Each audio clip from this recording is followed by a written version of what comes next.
Bonjour à tous, nous sommes le mardi 6 octobre, voici notre point bourse et des marchés qui continuent de tourner en rond. C'est un véritable sketch, hein. Ça fait des mois que ça dure. Toujours cette alternance hausse-baisse, des marchés sur lesquels il n'y a aucune visibilité, de nombreux catalyseurs. Aujourd'hui, on aura les banques centrales, 10h30 la BCE, 16h30 Jérôme Powell, donc la Fed, et donc conformément à notre scénario principal, hein, des marchés qui restent hésitants, la plupart du temps entre les mêmes bornes, hein, 4750, 4850. Et hier, avec l'annonce donc de la sortie de l'hôpital de Trump, les marchés ont progressé d'un cran. Alors, comme on en discutait sur le forum juste avant que je commence cet enregistrement-là, quand il est rentré à l'hôpital, on était à 4820. Il en sort, on est à 4870, 80. Bon, bah, il va s'y habituer. Il va rentrer, il va sortir. Non, mais plus sérieusement, on a toujours un biais baissier hein, sur les marchés. On joue les deux sens, hein, vous l'aurez bien compris. De toute façon, tous les jours, on propose des niveaux d'achat, des niveaux de vente. Hier, la séance a été terrible, puisqu'hormis les mouvements entre 9 et 10 heures, derrière, il ne s'est plus rien passé. Donc là, quand c'est comme ça, je mets des alertes en haut, en bas, et puis j'attends. Et puis là, j'ai attendu toute la journée, donc je fais autre chose. Hein. Je perds pas mon temps à regarder un marché qui ne bouge pas. Donc pour aujourd'hui, eh bien, on va reprendre cette zone 4840, 4850 pour tenter un rebond. La zone de vente que nous proposions hier, c'était 4885, qui a été atteinte en fin de journée, donc au moment de la clôture. Donc c'est une résistance, hein, 4885, 90, zone de vente. D'ailleurs, sur le trade du jour ce matin, on l'a proposé. Au-dessus, c'est 4915,20, avec sur le fond, donc toujours cette hésitation qui reste extrêmement forte. Sur le DAX, bon, ben, on travaille toujours avec un billet haussier, hein, principalement.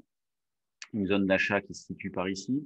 Donc, l'équivalent du 4840, c'est le 12 720 sur le DAX. Donc, on va dire que c'est le niveau logique d'achat pour aujourd'hui. Pour ceux qui voudraient intervenir un petit peu plus vite, on va retrouver cette zone là autour de 4760. Moi, franchement, je vais me mettre un peu plus bas, 12 720. Les marchés nous ont montré tellement souvent qu'il n'y avait pas de relais et qu'ils pouvaient retracer assez facilement qu'on n'hésite pas à se mettre un petit peu loin. Alors parfois à tort, mais bien souvent à raison, ce qui nous permet d'optimiser grandement.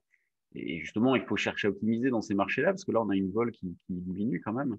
Alors, ce qui s'est passé hier n'est pas significatif, mais c'est vrai que on a eu une volatilité intraday ces derniers temps qui était correcte, et puis là, elle baisse petit à petit. Bon, j'espère que ça va repartir un petit peu.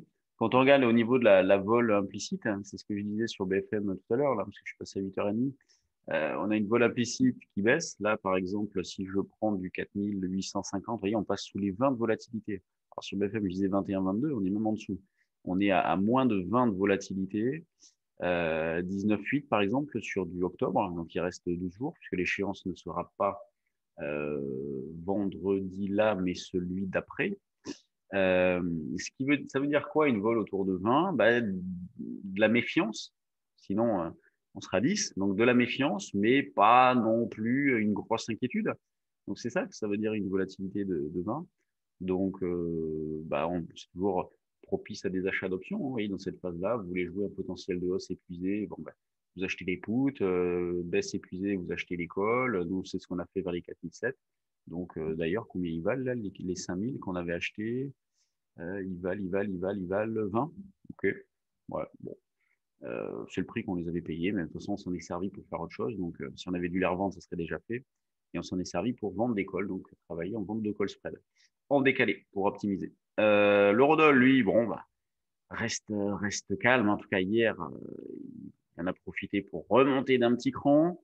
On revient sur les 1,18. Donc, ce qui valide à merveille hein, notre stratégie, à savoir achat sur des replis. Et même lorsqu'on est passé de 1,20 à 1,16, on n'a pas changé de stratégie puisqu'on proposait même d'acheter sur un 16,20. Donc là, pour aujourd'hui, eh bien, on va proposer un achat fallait très proche pour ceux qui voudraient scalper vers un 17, 60, 70. Mais sinon, le niveau un peu plus sérieux, c'est plutôt vers un 17-20. Un 17-20, ça serait très bien. Ça ferait un joli retracement, un bel écart type. Ça serait assez propre, 17-20. Et puis en intermédiaire, on va dire 45. Et sinon, un 17-20. Tout dépend si l'eurodoll se décide à retracer à un moment donné. C'est pour ça qu'il faut envisager des niveaux proches. Et le 17-45 correspond à ça. et un 17,20 dans une optique éventuellement un petit peu plus long pour cet après-midi, si jamais on rebaisse un petit peu. Du côté des actions, alors ça bouge pas mal. On a proposé quelques valeurs là sur le trade du jour action. C'est vrai que c'était assez calme ces derniers temps. Euh, et là, on en profite pour en rentrer quelques-unes. Alors ce matin, quand on regarde ce qui se passe du côté des valeurs du CAC, eh bien, on a Société Générale donc qui sort par le haut d'une petite zone, hein. On a fait un petit rectangle. Aujourd'hui, elle en sort par le haut. Bon, il y a encore du chemin à parcourir, hein, pour qu'on ait une amélioration sur la Soggen qui a ces derniers temps évolué sous ses plus bas du mois de mai. Donc, c'est quand même pas terrible du tout. Le feuilleton, toujours NJ. Bon, c'est peut-être on a peut-être eu le clap de fin hier. Donc, NJ qui repart un petit peu. Ensuite, je décale la caméra. Safran qui stabilise et qui repart. Crédit Agricole, ok, bon, ça, on trouve pas mal les mêmes configurations. Alors là, ce qui est marquant ce matin, c'est que ce sont des valeurs en retard qui partent. Ça montre bien le manque d'idées, le manque de conviction quand même, hein. C'est pas, et toutes ces valeurs-là, c'est flagrant, hein. Quand je les passe en revue les unes après les autres, c'est des valeurs qui sont en bas. Donc, bon, Peugeot, elle est au milieu, mais c'est pas terrible. Ça, Unibail, elle est en bas. Veolia, elle est plutôt en bas. BNP, elle est en bas. Bon, Vinci, allez, elle se reprend un petit peu. Nous, on en avait acheté vers 70, donc ça va. Bouygues, bon, allez, ok, c'est correct. Renault. Donc là, c'est assez flagrant. Vous avez des valeurs qui ont surperformé, vous voyez, à l'image d'Air Liquide, qui sont un peu à la traîne et des valeurs en retard qui boostent. Ça montre bien le manque d'idées. C'est, allez, hop, on achète ce qui est en retard et on verra bien. Bon, c'est pas une indication terrible pour la suite. Ces derniers temps, quand on a eu ça, les marchés sont revenus en arrière. Au niveau de la spec, bon, Metex, ouais, c'est bon, souscription. Il y a AK qui a annoncé une augmentation de capital. Donc, augmentation de capital réservée d'un montant de 200 millions. Donc, souscrite à hauteur de 150 millions par CNP et 50 millions par le groupe familial, donc 22,50. Et donc, bon, bah, ça s'ajuste, hein, sur le prix. Donc, belle hausse sur AK. On a Gossin qui continue, hein, d'être très travaillé avec une grosse accélération ces derniers jours. Solocal qui bouge aussi un petit peu, 2 centimes Solocal. Transgen, il y a une annonce, Ditzvel qui change de nom, j'ai vu ça ce matin, je vous l'ai mis sur Twitter d'ailleurs. Ribert, Actiplay, c'est pas mal. Le problème, c'est que ça manque de volume. Vous voyez, 24 000 titres à 60 centimes, hein, c'est pas terrible.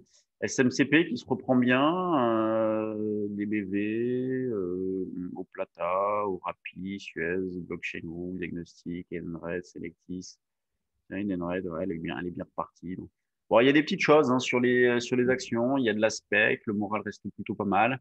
Euh, c'est dans la continuité des jours précédents, même si je trouve qu'il y a un petit peu plus de spéculation là ce matin et un petit peu hier après-midi plutôt que ce qu'on avait les jours précédents. Donc c'est plutôt à mettre dans la colonne des indications positives pour la suite. Bon, jeudi, des trading live. Si vous souhaitez partager une matinée de trading avec nous, avec Jean-Louis et moi, on trade, on réalise des opérations, vous pouvez nous suivre, vous pouvez nous poser des questions, vous voyez nos écrans. Donc, si vous voulez voir un peu comment ça se passe le trading avec nous, eh bien, c'est rendez-vous jeudi matin, c'est sur inscription, vous avez plus de renseignements sur notre site. Donc, 8h30 de Malcar jusqu'à midi. Donc, en continu, voilà, ça peut vous donner des idées d'opération, des idées d'analyse de valeur. Comme vous voulez. Allez, bonne séance. Et puis, on se retrouve, nous, demain matin. Allez, salut.